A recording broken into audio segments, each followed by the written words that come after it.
장성철 소장. 네. 그래도 민식이법 이렇게 통과한 것 참 다행스러운 일입니다. 지난번에 민식이 부모님의 눈물을 보면서 영 마음이 많이 아팠는데 오늘 또 좀 그러네요. 그렇죠. 민생 법안 앞에서는 여야가 따로 있을 수 없고요. 예. 정쟁을 할 필요가 없다고 생각이 듭니다. 이것은 민주당과 한국당 다 잘한 선택이다. 그렇게 예. 말씀드립니다. 그리고 지금 예산안 같은 경우엔 어쩔 수 없이 통과될 수밖에 없습니다. 그것은 항상 이런 진통 과정을 거치면서 새벽 한 4, 5시쯤 예. 이렇게 통과됐었던 게 여태까지의 모습이었었고요. 예산안이 상정이 돼서 통과가 안 되더라도 민생 법안을 먼저 하겠다라는 민주당의 그런 전략은 별로 좋은 전략이 아닌 것 같습니다. 왜냐하면 지금 정기국회가 곧 끝나기 때문에 필리버스터를 한국당이 할 이유가 없습니다. 그것은 이제 패스트트랙 법안을 막기 위해서 시간을 끌기 위한 것이기 때문에 정기국회 끝나는 마당에 한국당이 다른 민생 법안 가지고 필리버스터를 할 이유가 없다. 그렇게 좀 정리해 봅니다. 양문석 이사장께서는 장성철 소장 의견에 대해서 어떻게 생각하셨습니까? 예, 뭐 여전히 어떤 단정을 하기에는 예. 상당히 어려운 시기인 것 같습니다. 문제는 우리가 이 예산 처리 국면에 있어서 많이 예전에 들어봤던 예결산 심의 특별위원회에 대한 각 예결위원들의 모습들, 그다음에 쪽지 예산과 같은 개수조정 소위에 넘겨졌을 때에 이 발생하는 쪽지 예산, 그다음에 뭐 호텔방 1박 2일 이런 일절의 이 기존의 이 이슈들이 사라져버렸거든요.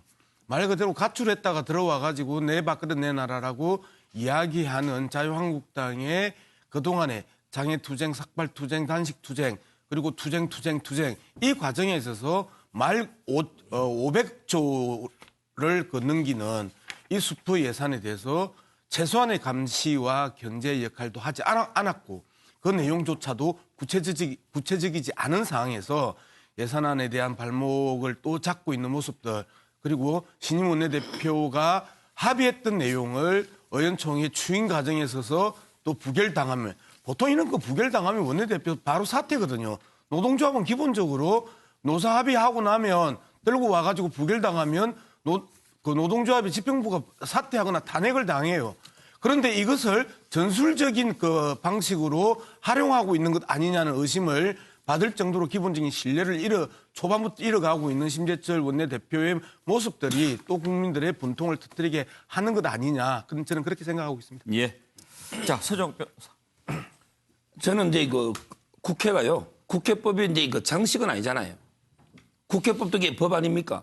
제가 이제 국회법 85조 3항을 적어놨습니다. 예. 거기 보면 이게 예산안이 법에 다 정해져 있어요. 예. 자동으로 이게 30일 안 되면 부의가 되고 이걸 이게 수정하려면 의장이 교섭단체의 대표위원과 합의한 경우 이때면 이게 수정이 되는 거예요. 조금 전에 정태근 의원도 이게 말했지 않습니까? 이게 법입니다. 그럼 이게 법을 지켜야죠. 그런데 1+4가 자, 4 중에 누가 교섭단체에 어느 당이 있습니까? 바른미래당이 오신환도 저 변혁이 가 있잖아요. 그리고 이제 이거 뭐 민평당이든 대한신당이든 정의당이 교섭단체 아니잖아요. 어떻게 1+4 가지고 예산을 좌지우지합니까? 교섭단체 둘 다 배제하고 1+4로 정치하는 게 이게 국회 운영 맞는 겁니까? 저는 본인들에게 국회 선진화법 어겼다고 뭐 고발도 하고 하면서 왜 여당은 이게 국회법을 안 지킵니까? 따라서 저는 법대로 교섭단체끼리 합의된 경우만 수정하고 아니면 이게 안 된다는 거예요. 그리고 하루 이틀이 급한 거 아니에요. 심의를 제대로 해야죠. 예산 내년 연말 가도 우리 헌법 54조에 준 예산 제도가 있습니다. 얼마든지 이거 다운 안 되고 하고 미국이나 다 봐도 저는 심의를 철저하게 잘하는 게 중요하지. 뭐 하루 이틀이 중요한 게 아니라는 거예요. 법 얘기하셨고 법을 지켜야 한다고 하셨는데 현재 법상 예산안 통과 시한이 언제로 돼 있죠? 바로 이제 30일 전 아닙니까? 아니 12월 2일까지 통과하도록 그러니까요. 법에 규정이 돼 있죠. 그러니까요. 이 20대 국회에서 한 번도 그것을 지킨 적이 없더라고요. 한 번인가 있고 다 안 없었어요. 지켰죠. 예. 지금 5년 동안 한 번도 없어요. 그러니까 임기가 4년이니까 20대 국회는 한 번도 법을 지킨 적이 없어요. 법 얘기하셔서 제가 잠깐 얘기했고요. 예. 지금 그러니까 정말로 말이 안 되는 게 실제로 이제 와가지고 예산을 철저히 검토를 해야죠라고 얘기한다는 게 말이 됩니까? 그 기간 동안 전부 다 장외 투쟁하고 이제 와가지고 그러니까 사실은 그걸 갖다가 이제 와서 무슨 여당 탓, 야당 탓 할 것이 아니라 전체적으로 시기를 놓친 데 대한 반성과 그리고 방금 지적이 있었습니다마는 원래 시한을 놓친 것에 대한 문제 그런 얘기를 지적하지 않고 법적인 문제 교섭단체하고 대고 안 된다. 이것은 굉장히 또 앞뒤가 안 맞는 얘기죠. 예, 양문석 이사장이 또 한 말씀. 예. 제가 분명히 앞서 말씀드렸던 것처럼 그 실질적으로 예산 심의가 들어가는 시기부터 장애 투쟁, 삭발 투쟁, 단식 투쟁 했고 그리고 실질적으로 또 검토해보자 하니까 필리버스터 걸어놓고 그 검토 자체를 안 했잖아요. 그런 부분에 있어서 그 12월 2일이라는 시간을 또 넘겼잖아요. 자, 파트너가 없었을 때 최소한 4+1이라는 이러한 임시협의체라도 돌려서 상정을 하겠다고 하는 정부 여당의 입장. 그렇지 않으면 아까 정태근 의원 말씀대로 정부 원안 그대로 올리는 게 현 정부 여당에서는 훨씬 쉬운 일이고 깔끔한 일이고 법 지키는 일이거든요. 그러면 정부에서 내온 예산안을 그대로 올리는 걸 동의하십니까? 이 문제에 대해서 명확하게 그동안에 회의하자, 논의하자, 심사하자, 심의하자 수많은 것들을 다 걷어찼던 자유한국당이고요.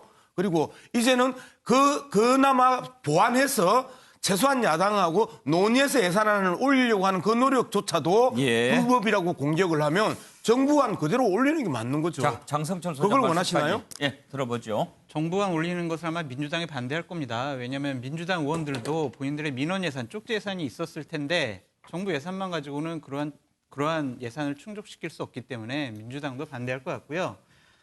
계속 말씀드리지만 국회는 교섭단체들 간의 대화, 합의, 협의 이런 걸 갖고 운영이 되는 곳입니다.